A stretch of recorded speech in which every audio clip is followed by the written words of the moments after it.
Bonjour à tous et bonjour à toutes, ici Pascal Légitimus sur Road to Cinéma.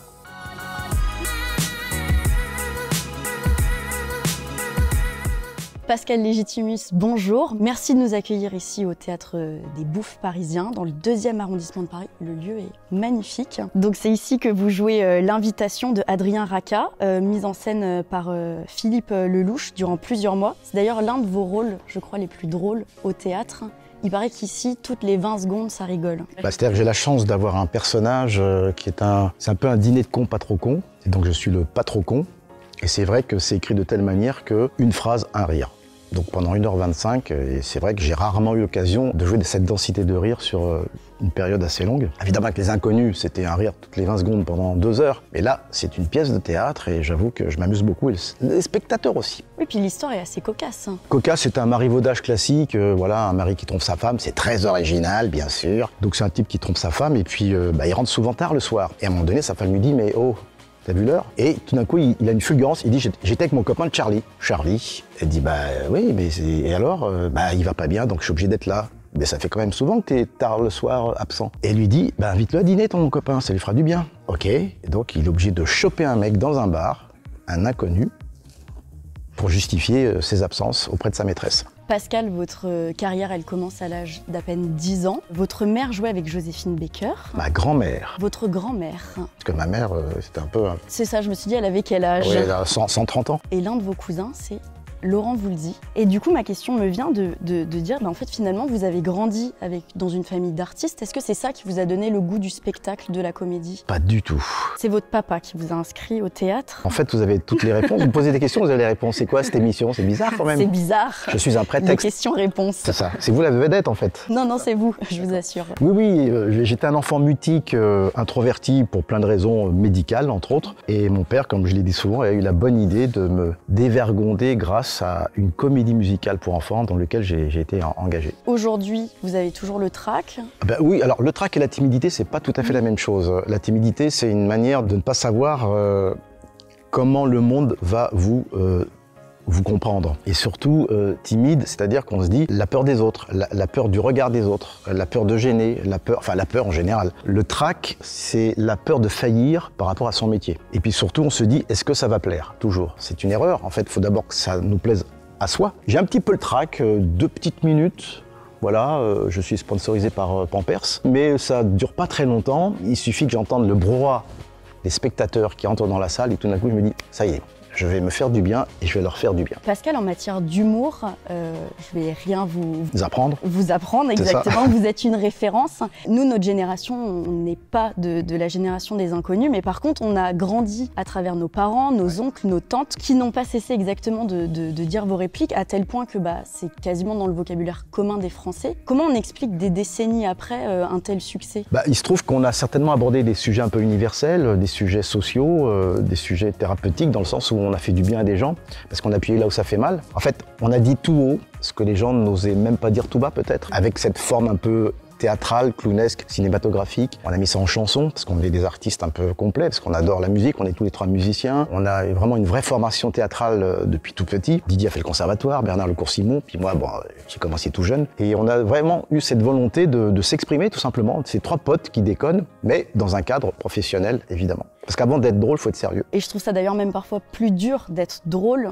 que d'être... Je vous le confirme. Faire rire, c'est scientifique, c'est du travail, quoi. D'ailleurs, j'ai une petite scène d'émotion à la fin du spectacle, dans l'invitation. Je dis pas que c'est plus facile pour moi, mais c'est vrai que c'est plus légèrement abordable pour moi de faire pleurer que de faire rire, parce qu'il y a une espèce de rythmique, il y a une sincérité, il y a une situation, enfin voilà, c'est du travail bien sûr. Récemment, votre trio avec Didier Bourdon et Bernard Campan, Les Inconnus, ont fait leur grand retour sur TF1. Petit retour, on va dire. Petit retour, il y a quand même 19 sketchs. Oui, mais le grand retour, il va arriver. Ça, on va dire, c'est un amuse-gueule. C'est un hommage fait par des artistes. Ça a été mal pris par certains, parce qu'il y en a qui ont dit « Ouais, Les Inconnus, c'est inimitable ». Bien sûr, nous, on était flattés que des artistes reprennent nos sketchs. Je pense que ça aura de la valeur dans quelques années.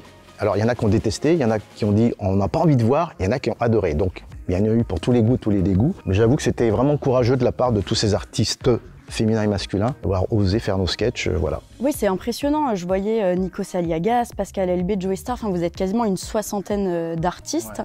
Moi, je me demande aujourd'hui, quand vous êtes avec ces comédiens-là, ces humoristes-là, quand vous êtes entre vous, est-ce que vous vous dites qu'aujourd'hui, c'est encore possible de sortir du cadre du politiquement correct en termes d'humour? Je pense qu'on pourrait rire de tout, mais ça dépend de la manière maintenant. Avant, les gens s'exprimaient à travers des lettres qu'ils envoyaient dans les chaînes télé. Aujourd'hui, c'est en direct, en live, via Internet. Et donc, ce sont les décideurs qui ont peur, qui sont frileux, qui prennent en compte tout ce que les gens disent.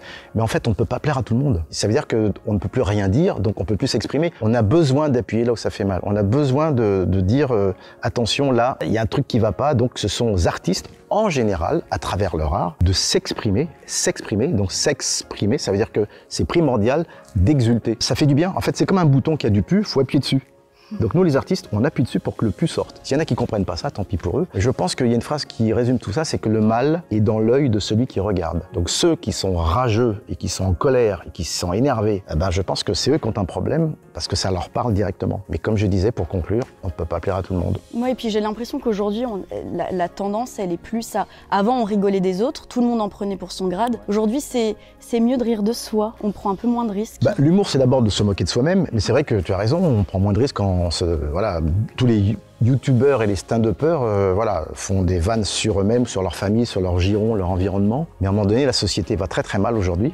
Et comme on ne fait pas rire avec du bonheur, je pense qu'on a besoin, comme faisait La Fontaine, tous ces humoristes des années 50, 60, Fernand Reynaud, Robert Lamoureux, il y a l'effet miroir qui se met en place. C'est-à-dire que les hommes d'église détestaient les comédiens. Pourquoi? Parce qu'ils montraient sur scène, les comédiens, ce que le peuple vivait. Donc le peuple prenait conscience que des fois, il y avait des trucs qui n'allaient pas. Donc on était dangereux. Et on est encore subversifs, nous, les comédiens. Enfin, les artistes en général. Léonard de Vinci, c'est l'Église qui payait toutes ses œuvres, mais en même temps, dans ses œuvres, il mettait des choses pour éveiller les gens, mine de rien. C'est important aujourd'hui, je pense, parce que le monde va mal alors qu'on est à l'âge de l'insémination artificielle, qu'on peut aller sur la Lune, sur Mars, et les gens ne sont pas plus heureux qu'au Moyen-Âge, donc il y a un problème. Prochainement, on va vous retrouver au cinéma, dans À la belle étoile de Sébastien Tullard, avec Riyad, célèbre TikToker, mais pas que. Racontez-nous un peu l'histoire de ce film, d'autant plus que c'est une histoire vraie. Alors moi, dans ce film, je fais vraiment ce qu'on appelle un guest, qui est donc l'histoire vraie d'un grand chef pâtissier qui est parti de rien et qui est arrivé à tout. Et Riyad incarne merveilleusement bien, d'après les rushs que j'ai pu voir, cette histoire de l'ascension de ce type qui gagne un concours. Mais je vais pas tout raconter. En tout cas, tout ce qu'on peut dire, c'est que quand vous arrivez dans cette histoire, il va y avoir un bouleversement, quelque chose qui va se passer. Vous apparaissez comme un mentor, en tout cas comme quelqu'un d'important et sans en dire trop. Quel conseil vous auriez à donner aux jeunes comme Yazid qu'on voit dans ce film-là, qui ont envie, eux aussi, de briser des plafonds de verre pour réaliser leurs rêves? Avant tout, d'être sincère, de se respecter soi-même, de respecter les autres, de mettre aussi un peu d'amour dans tout ça. Parce qu'il y a beaucoup d'artistes qui font des choses pour gagner de l'argent, être une star. Star, c'est pas un métier. Souvent, j'en entends qui disent « Ouais, je vais faire du cinéma ». Mais un vrai artiste ne fait pas que du cinéma, il fait beaucoup de choses. Et puis, comme je l'ai dit tout à l'heure, si vous n'avez rien à dire, ne vous exprimez pas. Restez à votre place. Parce qu'il y en a qui sont beaucoup plus doués que certains et qui sont étouffés parce qu'il y a le savoir-faire et le faire savoir aujourd'hui. C'est très important de communiquer. Et ces gens-là communiquent très très bien, pour la plupart, mais certains n'ont pas de talent. Et pour terminer, je dirais qu'il y en a qui ont du talent mais qui n'ont pas le mental. Merci Pascal Légitimus pour cette Merci entrevue. Clémentine. Abadi. Abadi. Abadi. C'est français ça? Oui. Tout de suite. Allez, oui, ouais, pourquoi il a dit cette phrase? Ouais, tout de suite, là, ça va partir sur les réseaux sociaux. Mais c'est de l'humour, voyons. De l'humour toujours.